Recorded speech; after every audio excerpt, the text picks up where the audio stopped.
Making icing can be a piece of cake if you know what you're doing. And believe it or not, well-made icing can be pretty great. Here are some mistakes you might be making with homemade icing that you can totally avoid. Most home bakers know that using butter that's too cold is a no-no when making icing, but butter that's too warm, aka too soft, should also be avoided. Pastry chef Jessica Lewis tells Mashed, "If your butter is too soft, you will likely have a much less fluffy buttercream icing, and it will likely be too soft to work with." The sugar will soften up the butter a bit too. One fix for this is letting the butter sit at room temp for no longer than 2 hours before baking, based on the temperature of your kitchen. Lewis explains, "The warmer your kitchen, the less time your butter should sit out." Here's another tip from myrecipes.com. Once your butter is soft enough where you can mark it with a thumbprint, you're in good shape.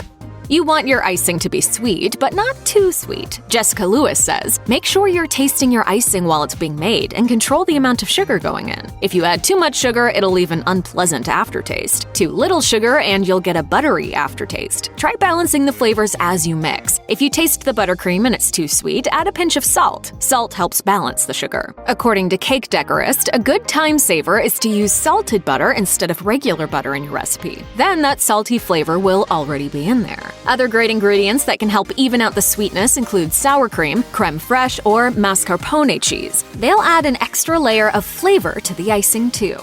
To many people, sugar is sugar, but that's not entirely true, and different types of sugar will yield different results when baking or making icing. Granulated sugar is pretty common in icing, but a good rule of thumb is that the coarser the sugar you use, the more evenly your icing sugar will blend. That's why granulated sugar, a pretty coarse sugar, is a common choice. However, according to pastry chef Jessica Lewis, powdered sugar is also a great choice for icing. In fact, it's less likely to lead to a grainy texture than the popular granulated option. Another option is to grind your coarse sugar in a blender until it looks powdery, according to WikiHow. Then whisk the sugar and proceed with your recipe. No matter what kind of sugar you use, be sure to sift it first. This will give you fluffy sugar without any clumps. If your butter is stored in the fridge, plan ahead when making icing. Pastry chef Jessica Lewis tells Mashed, "I recommend leaving the butter out for no more than 2 hours depending on your kitchen's temp. If the butter is too cold, you'll end up with a lumpy buttercream, not the smooth texture you're looking for. When that happens, Chef Ebony Austin of Nouveau Bar and Grill recommends adding confectioner's sugar to thin out the frosting and get it smooth." But butter isn't the only ingredient where temperature can cause issues. Penny Stankiewicz of the Institute of Culinary Education tells Mashed, "The number one problem people have with making icing at home is getting it to the right temperature. The trick here is that if you're planning to use the icing right after making it, make sure to use softened butter and have all the ingredients be at room temperature."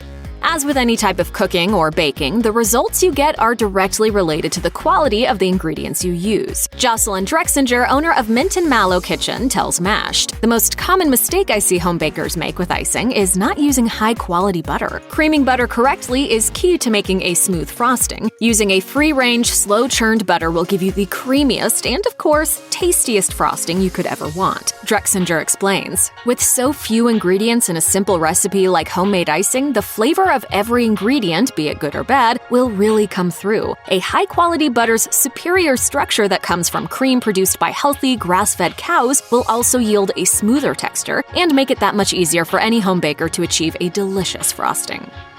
More often than not, icing recipes will call for milk or water. Get this ratio wrong and you might wind up with hard, crumbly icing or an icing that's too runny. Making icing is heavily reliant on using the right measurements of ingredients. That's why adding too little milk or water is just as bad as adding too much. Pastry chef Jessica Lewis tells Mashed, "Buttercream needs a bit of milk or water to smooth out the mixture and combine everything. If you use too much, you'll have icing soup. If you don't add enough, it'll be too dry or crumbly. Neither one will lead to a pleasant icing experience, and if the icing is sad and unappetizing, the cake will be as well." A good habit to get into is adding every ingredient a little at a time. You can always add more, but you can't take it away.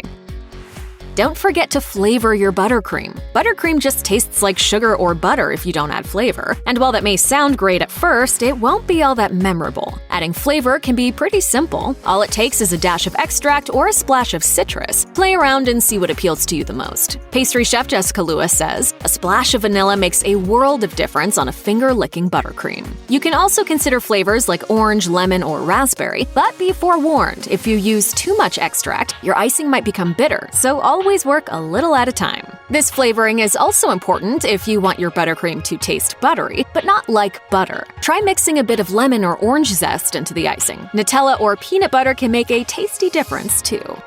Slow and steady wins the race is more than an old saying. It can be applied to homemade icing, too. Melanie Moss, pastry chef and co-founder of Mini Melanie, tells Mashed, the key to getting smooth, light buttercream is more whipping and more time. Keep mixing the buttercream icing with the whisk attachment, giving enough time for the butter to incorporate in between additions. If your icing is looking lumpy, broken, or just ugly, more whipping and time usually does the trick. If your machine is running out of gas, heat helps as your butter may be too cold. Microwave a bit of the mixture and temper it in to let your icing get some more heat to nicely combine. If you're using icing that was made in advance and then refrigerated, warm it to a good consistency while beating it. Penny Stankiewicz says, I usually pop the icing into the microwave for about 30 seconds to get it started, then put it into a mixing bowl and beat it with the paddle attachment until it gets to the right texture. It will always come back together, you just need to be patient and give it some time. Be careful not to overwarm it or it will start to melt. Check out one of our newest videos right here. Plus, even more Mashed videos about baking are coming soon. Subscribe to our YouTube channel and hit the bell so you don't miss a single one.